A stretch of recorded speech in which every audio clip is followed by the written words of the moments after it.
Hotman minta ayah kekasih Vina Cirebon kontak dirinya terkait DPO. Beberapa barang bukti, singkatnya semua barang bukti tersebut di atas dikembalikan kepada penyidik Reskrim Polda Jabar untuk dipergunakan dalam perkara lain, yaitu atas nama saudara Andi, saudara Dani, saudara Peggy alias Peron. Jelas. Jadi, ada putusan. Jadi di dalam amar putusan ini sudah jelas sebagai DPO. Sebagai DPO yang harus dicari. Jadi pertanyaannya, siapa yang paling bertanggung jawab atas kematian Vina dan Eki kalau dua DPO itu dihilangkan?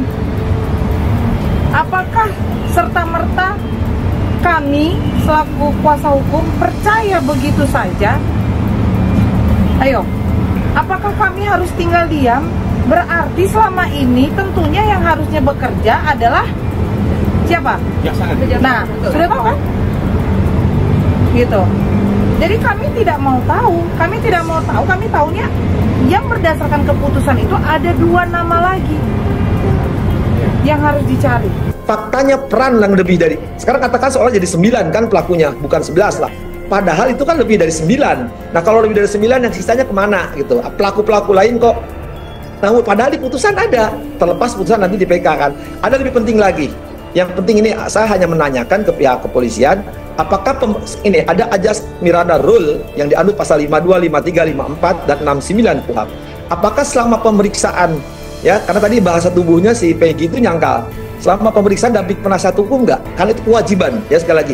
Pas colong baca 54, 55 junto 69, ya KUHP menentukan setiap saat pemeriksaan tersangka wajib didampingi penasihat hukum. Bahkan kalau nggak ada, negara harus menunjuk. Ini ancamannya di pasal 21 ayat 4, lebih dari 5 tahun loh. Teman-temannya diputus seumur hidup, terlepas nanti putusan ada PK ya.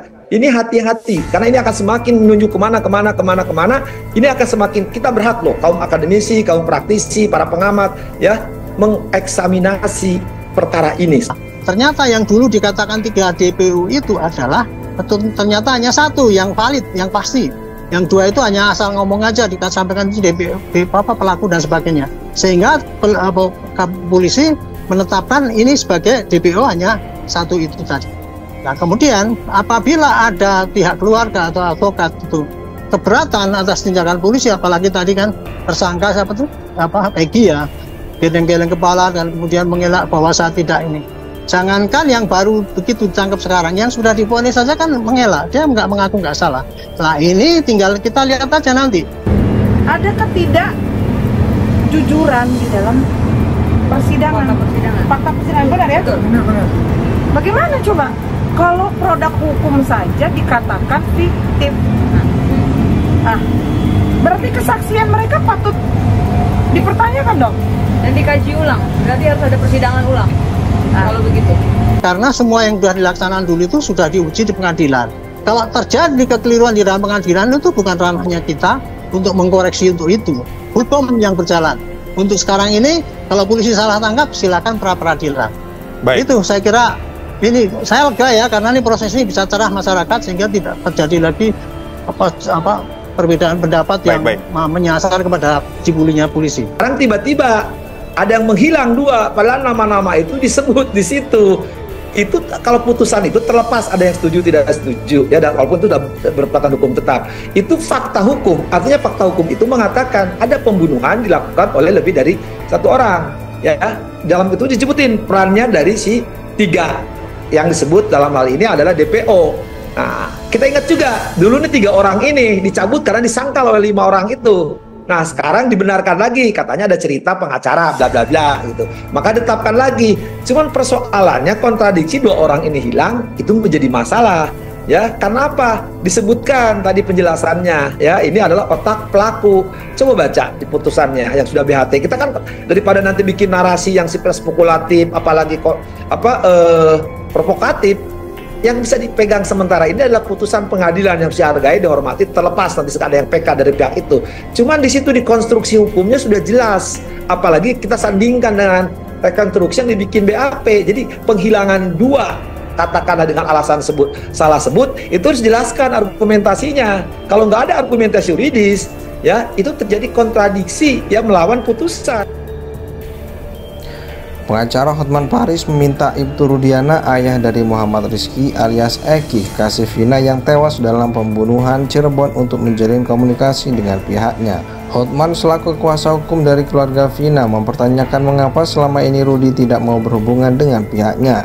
Saya sebagai kuasa hukum dari keluarga almarhumah Vina kasus Cirebon bertanya kenapa Pak Polisi Pak Rudi yang sekarang adalah Kapolsek, Bapak dari almarhum laki-laki, kenapa tidak mau berhubungan dengan kami karena tidak mau kontak kami, kata Hotman dalam sebuah video yang diunggah di akun Instagramnya seperti dikutip pada Jumat 24 Mei.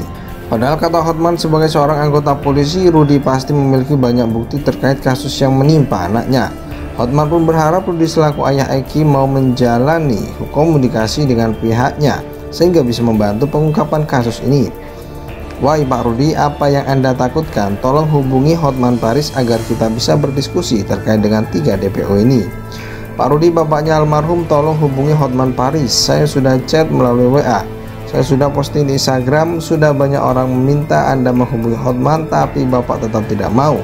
Kami tunggu Pak, kita mau mencari 3 DPO ini yang benar, tutur dia. Polda Jawa Barat diketahui menangkap Peggy di Jalan Kopo, Kota Bandung pada Selasa sekitar pukul 18.23 saat yang bersangkutan pulang bekerja sebagai kuli bangunan. Polisi menyebut Peggy sempat berganti nama menjadi Robi saat bekerja sebagai kuli bangunan.